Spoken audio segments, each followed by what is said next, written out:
Bienvenidos a Charlas Universitarias, un espacio de diálogo, conocimiento y aprendizaje. Hoy nos acompañan especialistas en el área de la salud, quienes compartirán información valiosa para el bienestar de nuestra comunidad. Estás escuchando Charlas Universitarias. ¡Comenzamos!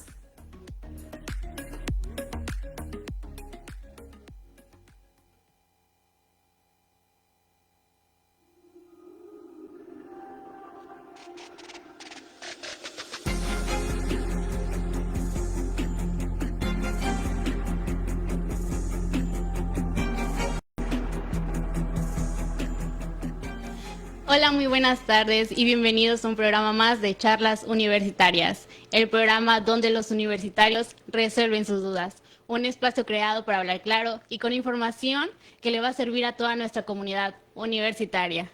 Mucho gusto, mi nombre es Azul y el día de hoy me acompaña en conducción mi compañera Mafer. Y el día de hoy tenemos como invitado al doctor Rafael Guevara García, quien es especialista en gastroenterología, con quien vamos a conversar sobre la importancia de la salud digestiva, las enfermedades más frecuentes del aparato digestivo y cómo reconocer las señales de alerta que nos indican cuándo es momento de acudir con un especialista. Así que quédate con nosotras porque aquí tus preguntas importan. Bienvenido, doctor. Muy buenas tardes. ¿Cómo está? Buenas tardes. Muchas gracias por la invitación para estar un tiempo con los radioescuchas. Es para mí un honor. Yo siempre apuesto hacia ustedes que están jóvenes porque finalmente yo también lo fui. Creo que a través de los años me sigo manteniendo joven de la cabeza, del cerebro, y eso es lo que importa. Yo estoy muy agradecido con la vida porque pues yo pude estudiar, la UNAM no me costó, a mí mi estudio universitario, y ese esfuerzo hace que yo también me done a aportar a ustedes como universitarios. En su momento, pues dar clases, estar en un ambiente académico, es una parte de mi formación que recibí cuando fui joven igual que ustedes. Muchísimas gracias por aceptar la invitación, doctor. Es todo un honor tenerlo aquí y yo sé que nos trae muchísima información para toda nuestra comunidad universitaria. Y bueno, pues para comenzar y poner un poco en contexto a nuestros oyentes, quisiera que nos empezara a contar qué es la gastroenterología y qué tipos de enfermedades atiende esta especialidad. Sí, la gastroenterología es una especialidad, le digo yo, relativamente joven. Eso se crea pues, en el siglo pasado.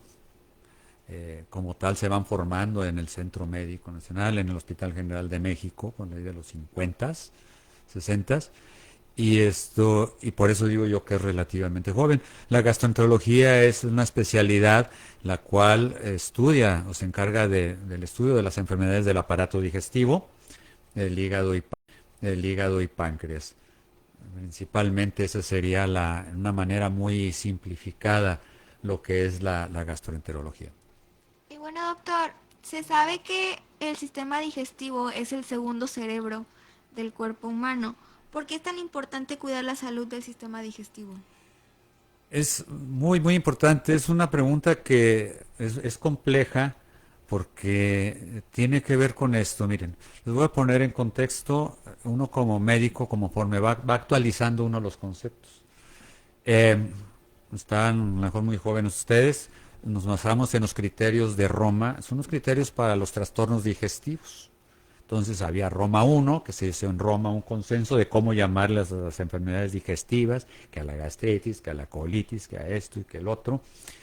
Y esto va evolucionando en que vamos cambiando los conceptos porque pues vamos entendiendo. O sea, al principio era que enfermedad acidopéptica, la gastritis, y pues ya no es acidopéptica. Luego que pues se llama trastorno digestivo funcional, que ya no es tanto trastorno digestivo funcional, y así va caminando en los cambios de la terminología de Roma, y actualmente pues le llamamos estos trastornos de interacción del intestino-cerebro, que es algo a lo que tú estás diciendo. Es una enfermedad y un trabajo que uno tiene dentro de la especialidad muy importante, porque tiene mucho que ver las situaciones psicosociales y ambientales a las cuales se expone una persona, y esto influye en su salud digestiva, que le llaman ustedes una gastritis, una colitis, que no son los nombres que nosotros utilizamos formalmente.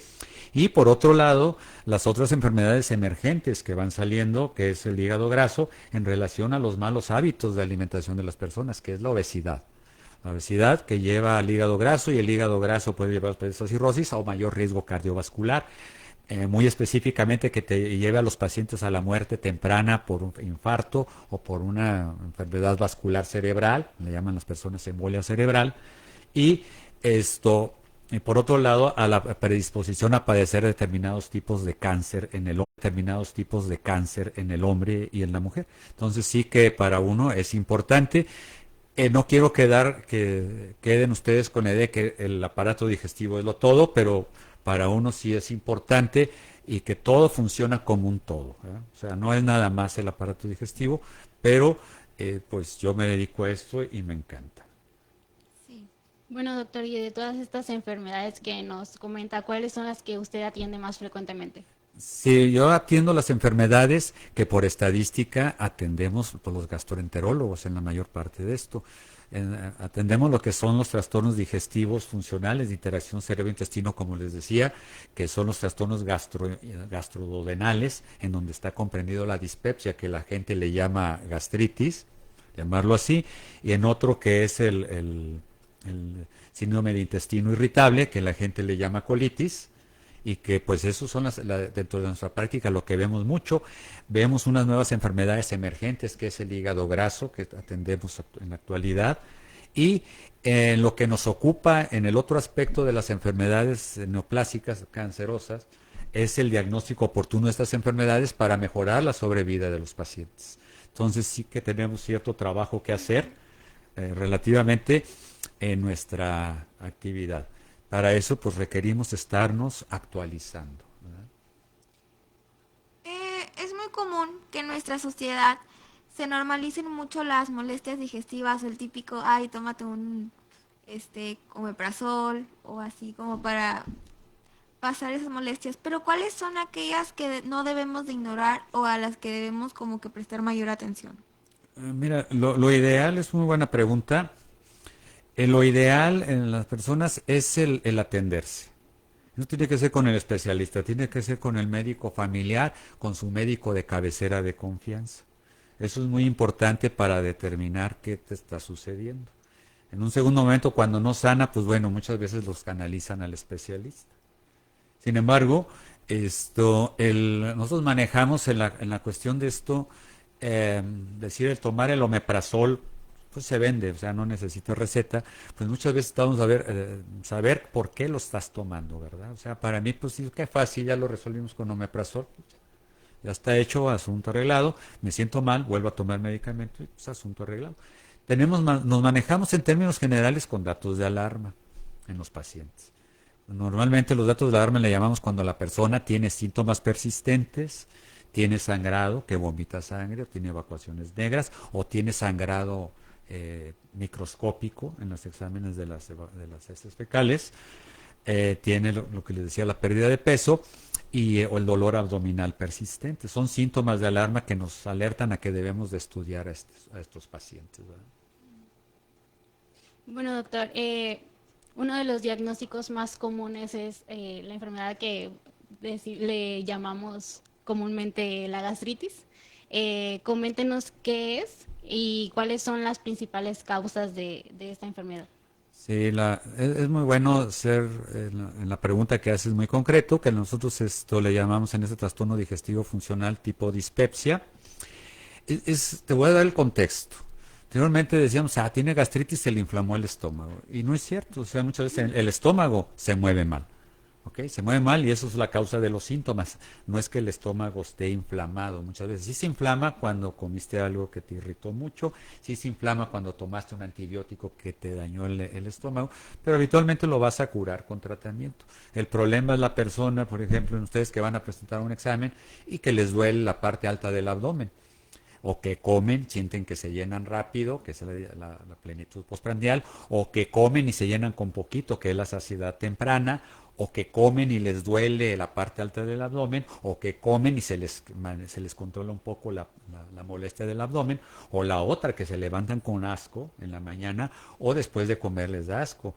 Bueno, va por verles las caritas. Creo que les ha sucedido, han estado en algún supuesto, sí. Sobre todo cuando hay cuestiones de alguna cuestión de alimento, tiene que ver, o la cuestión que tiene que ver en la situación en la cual se encuentra la persona, que en el caso de ustedes, pues muchas veces que son sometidos a procesos o estilos de vida estresantes. Esto yo les voy a hacer un paréntesis antes de que continúen en las preguntas, porque esto les va a ser algo que les mueve. Yo terminé como gastroenterólogo. Sin embargo, uno de mis problemas era el duelo. ¿Por qué no podía yo aliviar al paciente? ¿Por qué recaía? O sea, esto para mí era frustrante. Obviamente que son trastornos digestivos que son crónicos, recidivantes, y que eso me llevó, fíjate, a estudiar tanatología. Estudiar tanatología y a partir de eso pues empecé a encontrar que había mucha fuerza de asociación de los duelos de las personas, de los dolores que tenían psicológicos y que eso es lo que les conducía a los malestares. Y después de eso fui caminando, ¿verdad? Que no, transitar cosas, campos académicos en relación a la hipnosis y después hasta hice la licenciatura de psicología. Entonces, ¿esto por qué se los comento? Porque muchas veces queremos curar a un paciente con omeprazol. Y lo importante de esto es interrogarlo bien. O sea, miren, es tan interesante como decir, hay pacientes que dicen que tienen el dolor, que ya llevan años, lleva 3 años, era una consulta que me encanta mucho decirla, ¿verdad? Son diferentes escenarios. Lleva 3 años con el dolor en la parte alta del abdomen, que le llamamos epigastrio, y a la hora de interrogar, pues ya había tomado mucho omeprazol, ya se le habían hecho varias endoscopías y seguía tomando omeprazol y el paciente seguía igual. Y bueno, cuando le preguntas, fíjate, ¿y cuándo es cuando te da el dolor? Qué curioso, que era un maestro que iba todos los días de Victoria a Hidalgo y cuando estaba pues en la plena inseguridad, pues llegaba al kilómetro 60 y era cuando le dolía. O sea, el problema no era en sí lo que comía, era la cuestión de la ansiedad que le causaba. Exactamente. Esa es la idea. Entonces, pues esos pacientes muchas veces hay que tratarlos, o sea, sí con medicamento, pero hay que dar cierto tipo de terapia cognitiva conductual o a lo mejor psicoanálisis, no lo sé, depende, porque cada persona es diferente, ¿no? Pero sí vemos que hay un factor que le estaba desencadenando esto, ¿sí? Segundo ejemplo, me encanta, esta es una consulta que curé sin hablar. Paciente que me venía a ver regularmente con dolor en la parte alta del estómago, el epigastrio, y que me duele, doctor, y que me duele, y que, pues, oiga, es que tomo bebidas, cerveza, tomo alcohol, y doctor, al día siguiente me duele, ¿cuándo me voy a curar de esto? Y yo me acuerdo que no le dije nada, nomás me le quedé mirando, y él contestó, sí, ¿verdad, doctor? Y yo nada más moví la cabeza. Necesito dejar de tomar, ¿verdad, doctor? Exactamente, o sea, pero esa es la parte que hace interesante nuestro trabajo, que no nos quedamos queriendo meter o encajonar al paciente como si fuera una máquina, le digo yo.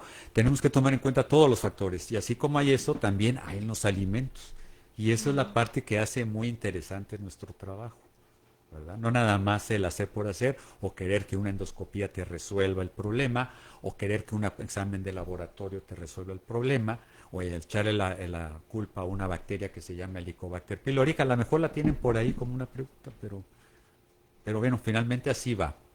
Sí, son dos ejemplos con situaciones, pues yo creo que bastante frecuentes y que yo creo que muchos se van a identificar de qué les pasa ese tipo de situaciones. Sí, es que muchas veces queremos como que nada más enfocarnos en el lado médico y dejamos a un lado en lo emocional o de tu estado psicológico y también influye mucho en la salud. O sea, todo es muy complejo, es lo bonito de la medicina que todas las áreas se necesitan para poder tratar a una persona.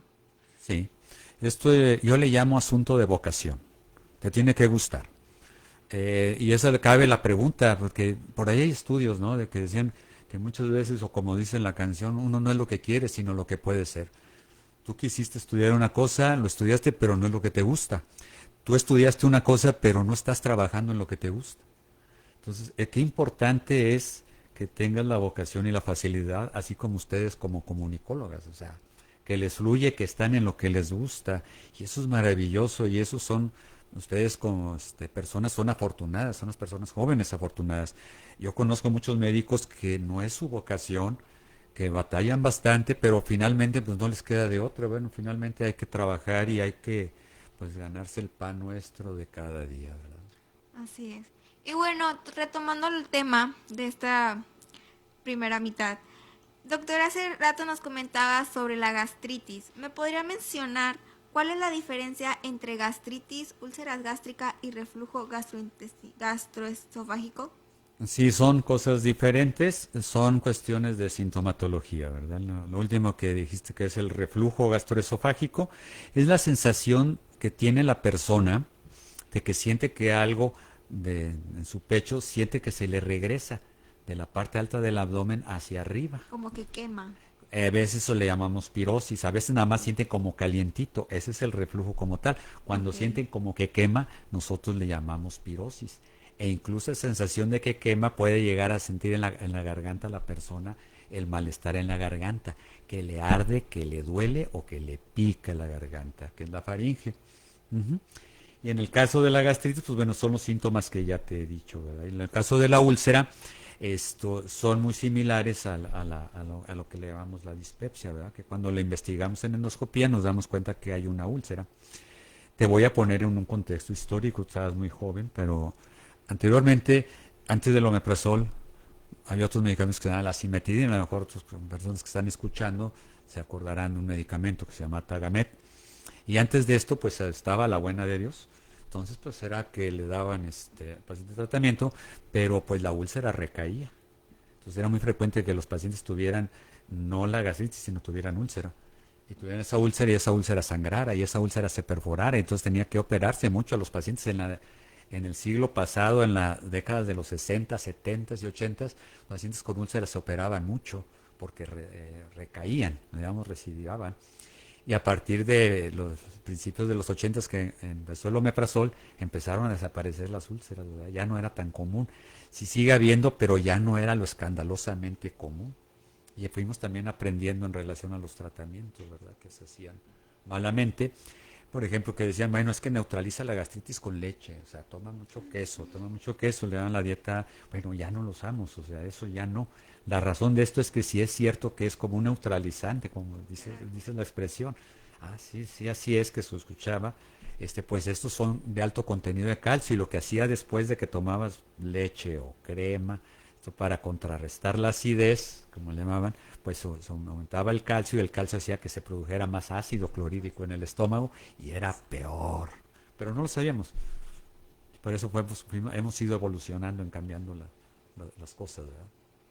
Bueno, antes de continuar con la siguiente pregunta, recordándoles que pues estamos a través de la transmisión de Facebook mediante la página de Radio WAD y nos hacen llegar unos saludos al doctor desde Ciudad Mante, Mayela Soto, y comenta que excelente cápsula de salud. Saludos hasta el Mante. Muchas gracias. Y muchísimas gracias por sintonizarnos. Recuerden que si tienen alguna duda o inquietud sobre los temas que estamos tocando en esta primera parte, con mucho gusto pueden hacerlas y se la haremos saber al doctor. Bueno, doctor, otro padecimiento del que hemos estado hablando igualmente es el síndrome de intestino irritable. Coméntenos en qué consiste y cómo afecta este padecimiento en la calidad de vida.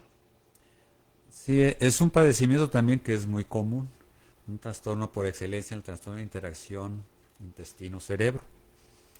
Esto tiene mucho que ver en el cambio de las evacuaciones de la persona que estaba en una cierta manera, cambiaron sus hábitos de las evacuaciones, o hay dolor en el abdomen, hay malestar en el abdomen, que pueden o no mejorar a la evacuación, pero que son los síntomas que son predominantes. Hay pacientes que tienen diferentes tipos de colon irritable, por llamarlo de una manera muy didáctica. Hay pacientes que tienen el síndrome de intestino irritable con tendencia a la diarrea. Ejemplo, vas a presentar examen y pum, te dan ganas de ir al baño y te da diarrea. ¿Ok? El otro es el paciente que también la persona se estresa porque tiene ahí a su abuelita mala y tiene que ir a atenderle, tiene que verle y pum, ya no puede hacer del baño o hace muy poquito. Tiene la tendencia a la constipación. Hay otros que son mixtos, ¿verdad? Entonces, son las diferentes maneras como se presenta un intestino irritable. Por eso cuando dice una persona, ay, tiene lo mismo que yo, no es siempre lo mismo. Se parece, pero no es lo mismo. Es igual que en la dispepsia, que en lo que le llaman la gastritis. Se parece, pero no es lo mismo. Y aquí viene un problema muy importante, que las gentes empiezan a recetar a las otras, porque no, a mí me cayó muy bien, tómate esto. oye, toma sábila porque está perfecto, toma este probiótico porque te va a ir muy bien. Y pues realmente todo es empírico, ¿verdad? Claro. Y a propósito, pues bueno, de los probióticos, que está muy de moda, ¿verdad? El kefir. Exacto. Y bueno, que lo digas, pues muchas veces en en el pensamiento crítico universitario de ustedes es como nosotros, como en la medicina basada en en la evidencia, ¿no? Nosotros nos manejamos en ensayos clínicos aleatorizados. O sea, no nada más en la medicina de, ay, que le fue bien y que pues hay que seguir usando. No, nos en estudios donde se hacen comparaciones con placebo, se hacen comparaciones con otros Claro. brazos de los pacientes. Y en esto pues no hay, fíjate, no hay soporte científico fuerte hacia ese tipo de probióticos. Si usamos probióticos, sí, pero son como ayudar para que la persona pueda tener una mejor evacuación o puede ayudarlo al estreñimiento, o puede ayudarlo a diarrea, pero como coadyuvantes, sí, pero no como una terapia única como lo venden en la televisión, se los venden en el radio, se los venden allá pues la tía o el amigo, ¿no? O sea, y ¿por qué mejoran? Porque sí mejoran muchos, o sea, sí mejoran, no muchos, pero sí mejoran algunos, pues porque hay un efecto que se llama placebo. Entonces, pues, te lo tomas y es que te sientes bien. Sí. Ejemplo, por ejemplo, placebo a propósito de los productos, es el Yakult. ¿Sí se acuerdan? Ese tiene que estar refrigerado a determinada temperatura, pero va la mamá a comprar el Yakult, compra las cajas, frascos, y los mete a la cajuela. Y ya se va y no, pues ya se lo toma bien rico y siente que mejora. Pues se me va muy bien, pero ¿qué crees? O sea, con el cambio de temperatura se inhabilitaron todos los probióticos. Y, hombre, es terrible, pero bueno, ¿cómo explicas? O sea, entonces uno no intenta uno pelear con eso, más sin embargo, cuando se trata de tratar al paciente, pues muchas veces trata uno de no usar esto placebo, ¿eh? De no usar tanto placebo, o sí lo usamos, pero depende ahora sí con la intención con lo que lo hagamos. Y doctor, ¿cuáles son los mitos más comunes sobre enfermedades digestivas que gustaría aclarar? Pues mitos hay todos y hay a través de los años y los más sonados que inquietan mucho en estos tiempos modernos, pues, que finalmente hay que irnos más a la cuestión contemporánea, a lo actual. Ah, Cuando se habla de una enfermedad digestiva persistente entre las personas, no falta el mal comentario que diga, oye, chécate, no es que tengas cáncer, ¿verdad? Que es a lo que más temen las personas a partir de cierta edad, inclusive jóvenes, sobre todo cuando tienen ansiedad.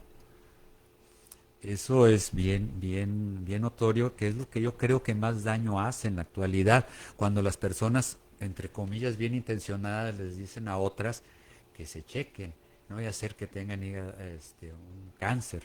Ejemplo, vamos a ver, se puso, no sé, vamos a poner piensen en algún familiar que tenga, que estaba muy gordito, se puso a dieta porque le dijeron que tenía hígado graso, ya bajó a su peso ideal, está muy bien, y pues va a Sam's o va a City Club o a Soriana y pues encuentra a la amiga y le dice, ay, qué delgada estás, qué bien te ves. Y luego viene el otro comentario, oye, chécate, no vaya a ser que tengas algo malo. O sea, eso yo le llamo la envidia, ¿eh? Tengan mucho cuidado. Tengan mucho cuidado porque nuestra mente está familiarizada con el chip de que si no estás gordo, no estás sano. Y eso está muy mal. ¿Sí? Entonces, ¿por qué? Porque finalmente y la envidia, yo creo que en el fondo también hay envidia. O sea, si te ven bien, también hay envidia. Y eso no es una buena idea. Por eso les digo mucho a los pacientes que son ansiosos, que no platiquen sus enfermedades con otros, que no vean en el internet porque se van a alterar peor, ¿verdad? Y aunque se esté dando el tratamiento correcto, ellos mismos se van a dañar y no van a sanar. Así es. Entonces no solo es dar el medicamento, no es solo dar una adecuada dieta, sino darle también una adecuada información de que tengan cuidado con sus celulares y con lo que ven en el internet, en sus computadoras. Bueno, doctor, yo creo que ya nos llevamos bastante información en ese primer bloque y para cerrar, quisiera que le diera un mensaje a todos nuestros oyentes sobre la importancia de escuchar las señales que manda nuestro sistema digestivo. La importancia de esto es, que yo le diría, es es mejorar sus hábitos del estilo de vida. Entonces, ese sería el principal mensaje. O sea, ¿qué es? Tener adecuados hábitos de horarios de la alimentación, una alimentación normal, no estoy hablando de súper sana, sino una alimentación normal. Y una alimentación normal, entiéndase que no está usted comiendo exceso de irritante, condimento, comida grasosa, café, refresco, cigarro, etcétera, sino una dieta normal, cuidando sus horarios de alimentación y cuidando lo que ve en el celular y en el internet. Creo que sería lo más moderno que yo podría agregar en la cuestión de los trastornos psicosociales que influyen en los trastornos digestivos. Bueno, haremos una breve pausa, pero antes recapitulemos lo que hemos visto durante este primer bloque, que el doctor Rafael Guevara García nos compartió la importancia de cuidar nuestro sistema digestivo, la importancia de adoptar hábitos para cuidar nuestra salud gastrointestinal y explicó también todo lo que influye al área psicológica dentro de nuestra salud digestiva. No te despegues y para que nos acompañes regresando en el siguiente bloque, donde hablaremos sobre la importancia del hígado, también la importancia de realizar estudios para detectar oportunamente enfermedades y la prevención del cáncer digestivo.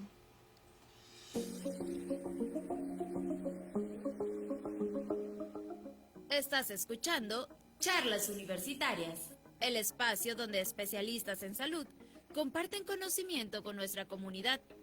Hacemos una breve pausa y en unos momentos continuamos con más de Charlas Universitarias.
Hola, buenas tardes. Qué gusto que nos sigan acompañando en este segundo bloque. Nos acompaña el doctor Rafael Guevara, gastroenterólogo. Muchas gracias por acompañarnos y por su valioso tiempo. Tenemos en cabina a mi compañera conductora Grecia y yo, su servilleta o servidora, Mariana. Y bueno, vamos a recapitular un poquito. En el bloque pasado hablamos de salud digestiva, úlceras gástricas, gastritis, enfermedad del reflujo gastroesofágico, diversas enfermedades. Pero ahora vamos a abordar unos temas muy diferentes, pero igual de importantes. Vamos a hablar de lo que es el cáncer de colon y las enfermedades del hígado, ¿ok? Entonces, para comenzar este bloque, doctor, ¿nos podría decir cuáles son los tipos de cáncer con mayor frecuencia que afectan el aparato digestivo? Sí, muchas gracias. Es muy buena pregunta. Quizás el con mucho, pues hay varios tipos de cáncer que con mucho, pues son los que predominan mucho, sobre todo es el cáncer de colon, ¿verdad? Que es la tercera causa de frecuencia de cáncer. Tiene su mortalidad también muy importante en cuanto por su frecuencia. El cáncer de páncreas por su diagnóstico tardío. El cáncer gástrico, cáncer de esófago, ¿verdad? estómago, Gástrico. así es, son los que yo diría que son dentro de lo más frecuente que encontramos y que hay uno emergente, o sea, uno que está saliendo también, que es el cáncer de hígado, ¿verdad? En relación a lo que es el hígado graso. Ok. Y bueno, enfocándonos específicamente en el cáncer de colon, ¿por qué ha cobrado tanta importancia en estos últimos años? Es una pregunta muy bonita, la verdad es que siempre ha cobrado importancia. Te lo voy a responder porque siempre ha sido una causa muy importante para estudiar. Mira, corría pues la década de los 90, había un congreso panamericano de gastro en La Habana, Cuba. No me acuerdo Hasta mucho. allá se fue, doctor. Sí, pues estaba yo muy joven. Pero había cuestiones que habían expositores de Estados Unidos, maestros de Estados Unidos, de Sudamérica, pero la pregunta y la cuestión era algo muy importante que decíamos acerca del cáncer de colon. Realmente, pues el cáncer de colon decíamos que nos enseñaban, mire, si usted palpa el abdomen, siente una bola en el abdomen, una masa, así le decíamos, una bola, lo ve que está amarillo el paciente, ve que está evacuando con moco y sangre, le hace usted un tacto rectal y siente usted ahí una masa, una bola, usted está diagnosticando bien un cáncer de colon. Sí, ¿verdad? Esto funcionaba muy bien para pues el principio del siglo XX y eso es sensacional porque así era como se manejaba nosotros a través de la propedéutica.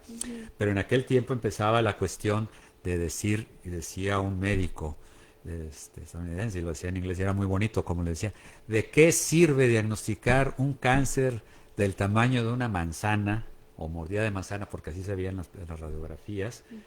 Pues si ya está avanzado, hay que diagnosticarlo antes y todos, ¿what? Sí, o sea, ¿de qué sirve? Entonces, ya sabíamos que era muy frecuente el cáncer de colon, pero teníamos el detalle que lo diagnosticábamos tardíamente. Entonces, ahí te va la respuesta, porque la respuesta se hace a través del tiempo que ha tenido la prevalencia que ha permanecido. A lo mejor se ha hecho más frecuente porque también ha aumentado la población. Pero a lo que vamos buscando es que cada vez se han hecho tecnologías más sofisticadas para el diagnóstico del cáncer de colon. Y la estrategia es hacer el diagnóstico antes de que se haga cáncer. Okay. O sea, de en las su etapa lesiones temprana. Que les llamamos premalignas, exacto. Entonces, conforme mejoraba la calidad de la imagen de la colonoscopía, conforme mejoraba que usábamos ahí tinciones para ver pólipos, que era lo que son las lesiones que le llamamos potencialmente que pueden hacer cáncer. Después, el quitarlas, las que eran grandes a través de una polipectomía. Una cirugía, ¿verdad? Sí, pero endoscópica. Ya no era antes, si un cáncer de ese tamaño, un pólipo grande, se hacía la resección y se curaba el paciente, porque en las biopsias salía adenocarcinoma de colon. Y ahora pues se quita a través de la colonoscopía, la polipectomía. Y como va avanzando, porque nos dimos cuenta que también el cáncer de colon no es solo en el pólipo, sino que había en lesiones planas, adenomas planos, adenomas hiperplásicos, que producían cáncer también de colon. Entonces había que hacer ahora mucosectomía endoscópica, que es una cirugía, ¿verdad? Por dentro, literalmente, porque se corta y se reseca, y entonces vamos quitando las lesiones para prevenir. ¿Qué importancia tiene esto en el diagnóstico? Anteriormente pues se hacía el estudio, la colonoscopia y pues véngase al año, entonces salen al año. O todos en la institución de salud, hasta una colonoscopia después de los 55 años. Y ahora no, porque sale muy caro para una institución de salud hacer colonoscopia para todos. Sí hay que hacerla como cribado, pero a las personas que se les hace la colonoscopia, que le llamamos ahora estándares de calidad, una colonoscopia de calidad, pues les decimos, ¿sabe qué? Ahora hay que checarse a través de examen microscópico de heces fecales o venga su siguiente colonoscopia a los 10 años. Pero hay otros donde salieron varios pólipos, a ese no lo podemos dejar a los 10 años, ese hay que hacer la revisión al año, a los 3 años, a los 5 años. ¿Por qué? Porque si ya le salió alguna lesión potencial premaligna, que le llamamos pólipo, adenoma con displasia, entonces a eso sí hay que vigilarlos, porque puede ser que tengan, le parezcan más lesiones después a través de los años, y tenemos que resecarlas a tiempo, y eso es lo que consiste ahora en el diagnóstico, antes de que se haga cáncer. Ok, y doctor, ¿nos puede hablar ahora de los factores de riesgo que hacen que nosotros desarrollemos cáncer de colon? Sí, eso ha sido tradicional, como se ha manejado. Mira, eso es lo que es la dieta alta en proteínas, grasas, en alimentos ultraprocesados. Entonces, por eso digo que yo creo que el incremento ha sido mayor. La predisposición al hígado graso, que tenga el paciente más predisposición al tener cáncer colorectal, pero sin embargo pues no obedece porque es hígado graso, sino porque en el hígado graso hay un componente de un estrés oxidativo sistémico, y en el colon, en las personas que tienen la predisposición tendrán ese problema de cáncer de colon, pero en otros estará depositándose placas de ateroma en las arterias coronarias, que le producirá la muerte precoz al paciente si no se atiende, ¿verdad? Bueno, doctor, y ya nos comentó un poquito de cómo le hacían antes para detectar este cáncer de colon, cáncer digestivo en general, ¿no? Pero cómo han ido mejorando esas técnicas y cuáles son las técnicas actuales, pues, para detectarlo más tempranamente. Sí, esa es la mejoría de las imágenes. El caso del cáncer colorectal, pues es la colonoscopía. En la colonoscopía, pues hay ya varias tecnologías que utilizamos para la cuestión de los filtros de colores, para identificar la lesión potencial premaligna, eso es lo que buscamos. Y lo más actual, pues está yendo a la inteligencia artificial, es decir, el ir nutriendo a una máquina con lesiones familiarizadas potenciales para que quien esté realizando la colonoscopia tenga en tiempo real conectado ese software y pueda ayudarle a detectar lesiones polipoideas olvidadas, que le llamamos, ¿verdad? O que pasan desapercibidas. Okay. Ese es el punto. Doctor, y ahora nos podría decir de una manera sencilla, ya en casita, ¿a quiénes se les podría recomendar o indicar el hacerse una colonoscopia? Sí, en términos generales se recomienda a la población a mayores de 55 años. Okay. Ese es un aspecto. En el otro, ¿a quién más? Es el que tiene antecedente familiar directo de que su papá o su mamá tuvo cáncer de colon. Hay que ver a qué edad lo tuvo, ¿verdad? Si lo tuvo a los 50 años el papá o la mamá, entonces hay que hacerlo desde los 10 años atrás, o sea, a los 40 años a los hijos. En términos generales, va como funciona, que son los que más atención tenemos que poner, porque sí hay cierta tendencia de genética a tener predisposición de cáncer colorectal, si lo padece directamente papá o mamá, para que se entienda de esta manera. Y en el otro caso, que están conceptos emergentes, es en el diagnóstico de cáncer colorectal en etapas más tempranas.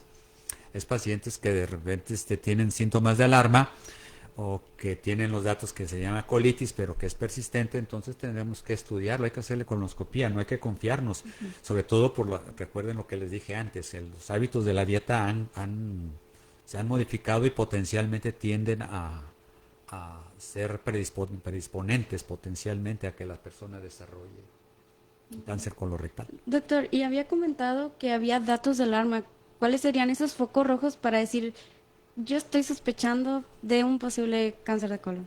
Mira, lo ideal es lo que es lo que es la baja de peso y el sangrado. Okay. Si nos queremos ir más, digo yo, más mejor todavía, pues bueno, muchas veces de los exámenes que pedimos los médicos es la sangre oculta en heces, ¿verdad? Una prueba química fecal, el FIT le llamamos, que es específica para la hemoglobina humana, es decir, evacuaciones que son de color normal y todo, pero que detecta la hemoglobina humana en las heces fecales.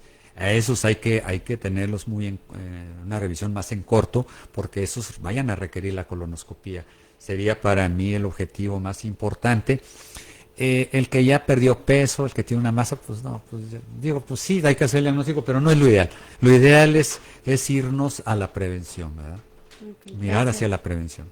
Doctor, y yo tengo una duda saliendo un poquito del tema. ¿Qué es el hígado graso y por qué ha aumentado su frecuencia? Porque no me van a dejar mentir aquí los que nos están escuchando, que últimamente se ha escuchado hablar mucho en el TikTok, en Facebook del hígado graso. ¿Pero qué es, doctor? Sí, tengan cuidado con las redes sociales, ¿verdad? Porque muchas veces lo que hacen no es más inquietarnos que informarnos, sobre todo marcar nuestras tendencias de pensar siguiendo a gentes del TikTok o del Instagram. Tenemos que tener mucho cuidado. Tener mucho cuidado porque no siempre lo que dicen son la verdad y agarramos verdades y las tomamos absolutas, pero que no tienen fundamento. Lo que sí era la pregunta que me decías del hígado graso. Ahí te va. Y eso se responde con la historia. Eso es muy importante. Para el siglo pasado, para los 90, había 3 tipos de enfermedades del hígado. Una que era pues la cirrosis por alcohol, la otra era la cirrosis por hepatitis viral B, la otra la otra que pues era desconocida. Pero había una hepatitis que se llamaba no A, no B, que se llamaba, pues sí, pues no era no B porque no se conocía, que no sabía qué virus era, y después se vio que era el virus C. Creímos que habíamos resuelto el mundo a finales de la década de los 90, pero viene una enfermedad emergente que es el hígado graso no alcohólico, así le llamamos, hígado graso no alcohólico. ¿Por qué? Porque en el paciente que consumía alcohol, comía poco y se hacía el hígado con grasa, porque no comía. Pero había gentes que tenían el hígado graso sin tomar alcohol, por eso se llama hígado graso no alcohólico. ¿Okay? Y empezamos a ver que había esa fuerte asociación, sobre todo en mujeres con obesidad. Empezaba. Y empieza a caminar la primera década del 2000, 2010, 2020, y entonces estamos empezando a ver que ahora no solo va cambiando la causa de la cirrosis, que era tradicionalmente por alcohol, ahora es porque tienen hígado graso.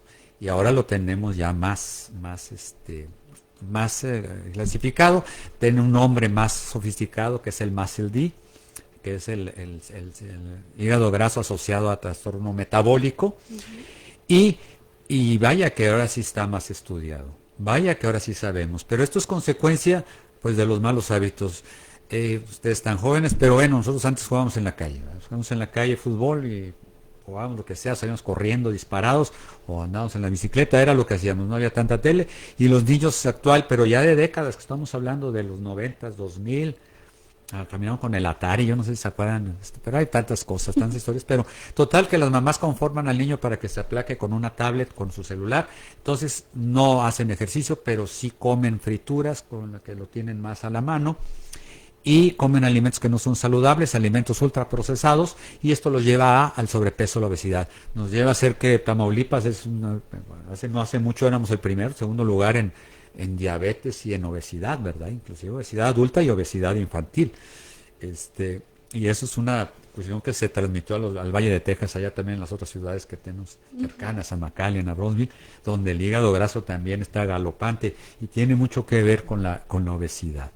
Entonces, por eso es que ahora es muy nuevo el diagnóstico. Ok, doctor, ¿y qué hábitos nos puede recomendar para cuidar la salud de nuestro hígado? Eso es una pregunta hermosa. O sea, lo digo hermosa porque todo lo queremos curar con una pastilla. Y no, o sea, no es así. Si ustedes me lo digan, doctor, pues que no, hay que convencer al paciente que hay que bajar de peso, dieta, hábito de estilo saludable, hacer una dieta que sea adecuada y un ejercicio, o sea, un hábito de estilo de vida saludable. Que Eso se es muevan, que jueguen los niños, ¿verdad? que jueguen los niños, exactamente, pues cómo convencer a las mamás ahora con el miedo, pero así es, y en los adultos es igual, ¿verdad? Que esa es la estrategia más importante en el tratamiento, los cambios en el estilo de vida, dieta y ejercicio, sería la parte medular y angular en el tratamiento del hígado graso. Y como dicen, la medicina preventiva es la mejor. Sí, definitivamente, pero es la que más trabajo cuesta convencer. Claro. Y para las personas que ya desarrollaron el hígado graso, que bueno, pues ya no se cuidaron lamentablemente, pero que ya lo desarrollaron, ¿qué les recomienda hacer a partir de ahora, a partir de su diagnóstico? Bueno, esa es la parte más interesante, porque en la piedra angular siempre se ha hablado y se habla de lo que es los cambios del estilo de vida. Tienen que retomar buenos hábitos, dieta y ejercicio. Pero como les decía, muchas veces las personas tienden a querer sustituir esa responsabilidad en el buen sentido de la palabra con un medicamento que les quite el hambre, con un medicamento que les quite la grasa del hígado. Y pues bueno, va la historia y con una cirugía para que ya no coman tanto. Doctor, ¿y nos recomendaría hacernos algunos exámenes de laboratorio, cada cuándo, para poder revisar nuestra función hepática? Sí, pues yo creo que puede ser el chequeo que tenga cada quien. Yo creo que si la persona tiene hábitos de estilo saludable, no hay tanto la necesidad. Hay quien se hace exámenes de chequeo cada año, cada 2 años. Todo depende de las posibilidades económicas de las personas y de su apego que tengan a su institución de salud. Pero yo creo que no existe un tiempo. No hay un protocolo. No hay un protocolo al respecto a eso. Lo que sí es que si la persona está en sobrepeso, obesidad, vaya que sí hay que hacer la intervención, ¿verdad? Doctor, y bueno, si pudiera usted darle aquí a los que nos están escuchando 3 recomendaciones para mantener una buena salud digestiva durante toda su vida, ¿cuáles serían? Sí, es una pregunta muy buena. Hay que cuidar lo que comes. O sea, el comer es comer saludable, cuidar tus horarios de alimentación y cuidar lo que ves en el internet, ¿verdad? Esas serían sus 3 recomendaciones. Yo creo que sí, sobre todo la más moderna es esto, a lo que tenemos acceso, de lo que sucede, es que uno se encuentra muchas veces que en el celular pues quieren encontrar al médico, quieren encontrar la solución, quieren encontrar la respuesta y también es donde entran los problemas también. Bueno, y un poquito antes de finalizar, ¿nos podría contar un poco sobre usted aquí? Porque hemos hecho muchas preguntas generales, pero ¿nos puede platicar un poco sobre, bueno, en su trayectoria, algún caso que se le haya presentado, que haya marcado su carrera y bueno, pues ¿por qué? Uno en específico que usted diga, este lo quiero compartir con todos. Hay muchos, la pregunta es muy buena porque no tengo, ¿verdad? La verdad no tengo así un caso que me sea emblemático. Yo soy mucho de esta verdad lo que te pueda decir. Pero esto aclaro, es desde mi punto de vista psicológico y espiritual. La verdad, a mí me encanta servir a la gente. La verdad, en fondo, me gusta ayudar. La verdad, me encanta cuando rehabilito a alguien de una enfermedad para que trabaje a gusto, para que esté feliz con su familia. Eso es lo que me da más satisfacción personal. Pero todavía hay un poquito más cuando trato a un médico, porque creo que a ese médico cuando lo ayudo va a ayudar a otros. Esa es la mística que uno tiene. No lo mueve uno la cuestión económica, le mueve uno el espíritu de servicio, lo otro es una consecuencia, pero lo que buscamos es eso, ¿verdad? Y otra cuestión que me mueve, que me marca, es actualizarme. O sea, si yo me quedo en la medicina basada en mi experiencia, pues ya estoy frito, ¿verdad? Ya mi cerebro ya no alcanza a querer comprender más. Entonces, algo que yo les quisiera dejar a ustedes como universitarios, al público radio escucha, pues es que en su actividad académica que realizan, que se actualicen, porque las cosas van cambiando, la tecnología se va moviendo. También como hay cosas malas, hay cosas muy buenas que se van moviendo y lo que hay que hacer es actualizarnos, no quedarnos con una verdad absoluta que nos quedamos, ya terminé, ya estoy hecho, ya aquí para el real, ya no necesito más. Necesitan actualizarse. Y eso aplica para la vida, ¿verdad, doctor? No nada más para la medicina. Mira, sí es muy importante, o sea, cuando me comentaban hasta en lo personal, cuando me decían, "Oiga, doctor Guevara", precisamente yo me pongo de ejemplo cuando hay los trastornos digestivos, de hígado graso, trastornos digestivos, y hay problemas psicosociales. Yo les digo, pues mira, yo voy con mi esposa con la psicóloga, ¿verdad? O sea, Así es. O sea, en lugar pues de dice, ay, voy a ir al cine, no, yo voy y en mi inteligencia es porque nos ayuda a ser mejores y más funcionales. No es que estemos mal, pero puede darnos todavía una súper mejor calidad de vida a las personas, hacer ese tipo de cosas. Lo mismo que tener adecuados hábitos de alimentación y adecuados hábitos del estilo de la vida, ¿verdad? De cómo nos desarrollamos. Bueno, doctor, le iba a preguntar un mensaje final para la comunidad que nos está escuchando, pero no pudo haberlo dejado más claro. Igual si usted gusta decir algo, es libre, pero también me gustaría que si le puede decir aquí a las personas que nos están escuchando su número de teléfono, dónde está su consultorio o su correo, dónde lo pueden encontrar, doctor. Es una pregunta muy difícil. Mira, yo habitualmente en estos espacios, la verdad, honestamente, no me gusta promocionarme porque creo que es muy científico esto, es más informativo para los muchachos. Creo que si tienen algún problema digestivo, deban de ver a su médico de primer contacto, a su médico familiar. Es así como funcionan las cosas. En la persistencia de síntomas, pues hay que hay que buscar la ayuda profesional más especializada. Creo yo que pues, estoy bendecido con trabajo. No es un espacio para promoción, sino para información. Y les digo, pues me buscan en la sección amarilla, como les decía anteriormente, pero ya no existe la sección amarilla. Yo, pues búscame en el internet, ahí me encontrarás, y en Facebook, pero ténganme paciencia. Créanme que les digo yo de mucho corazón, y se los digo la verdad, con mucho amor. Si me ténganme paciencia, porque a veces también mi carácter, pues, ante tanto trabajo, me paraliza, pero si me tienen paciencia, yo les ayudo, ¿verdad? Con sus enfermedades, y con mucho gusto.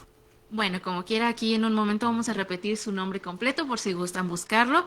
Y bueno, hoy en Charlas Universitarias confirmamos algo muy importante.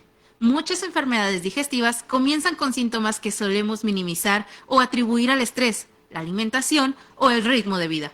Sin embargo, escuchar a nuestro cuerpo y acudir oportunamente al especialista puede hacer la diferencia entre un tratamiento sencillo y una enfermedad avanzada.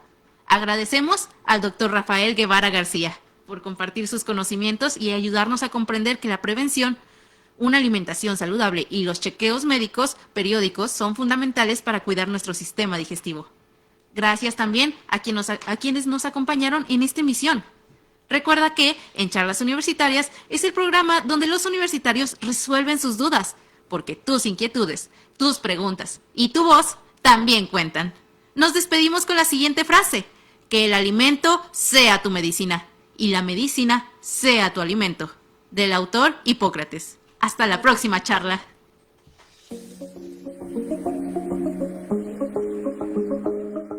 Hemos llegado al final de Charlas Universitarias. Agradecemos a nuestros invitados especialistas en el área de la salud por compartir su conocimiento y experiencia con nuestra comunidad. Charlas Universitarias es una producción exclusiva de Radio Universidad. Hasta la próxima charla.